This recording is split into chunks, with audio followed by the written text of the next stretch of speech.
দিয়ে শেষ করি। নারায়ে তাকবীর।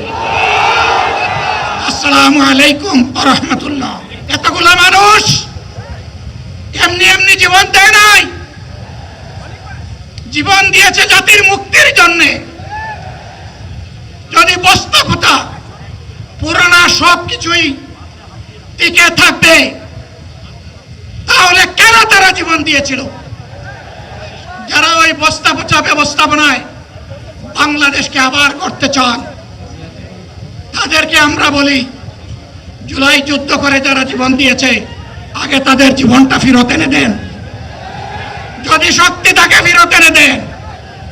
আপনারা পারবেন না, যেহেতু পারবেন না, কাজেই নতুন ব্যবস্থায় নতুন বাংলাদেশ গড়ে তোলা হবে ইনশাআল্লাহ।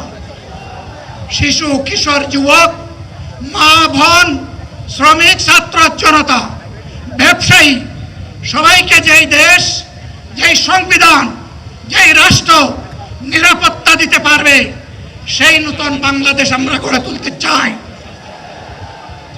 ভাইয়েরা, আমাকে সবাই চাপ দিচ্ছে, কেউ বলে ভাই শেষ করেন, কেউ বলে চাচা শেষ করেন।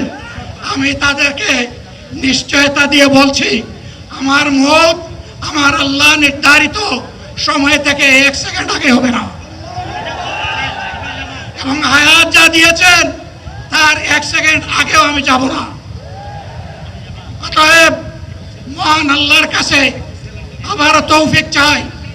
আপনাদের কাছে যে কষ্ট হয়েছে, আপনারা, আমি তো এখানে শান্তিতে বসাচ্ছিলাম, আর চতুর্দিকে শুধু দৃষ্টি বুলাচ্ছিলাম।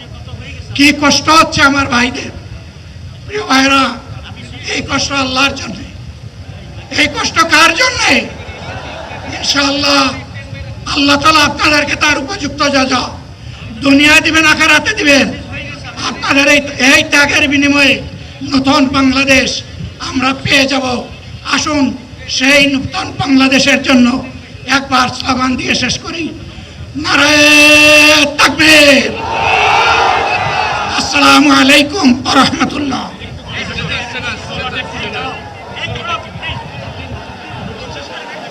সংগ্রামী দেশবাসী, সবাই আপনারা মহান আল্লাহর কাছে শুকরিয়া আদায় করুন। আলহামদুলিল্লাহ, আমাদের প্রিয় আমিরে জামাত মহান আল্লাহর রহমতে তিনি সুস্থ হয়ে আমাদের মাঝে তার সমাপনী বক্তব্য রেখেছেন। আলহামদুলিল্লাহ।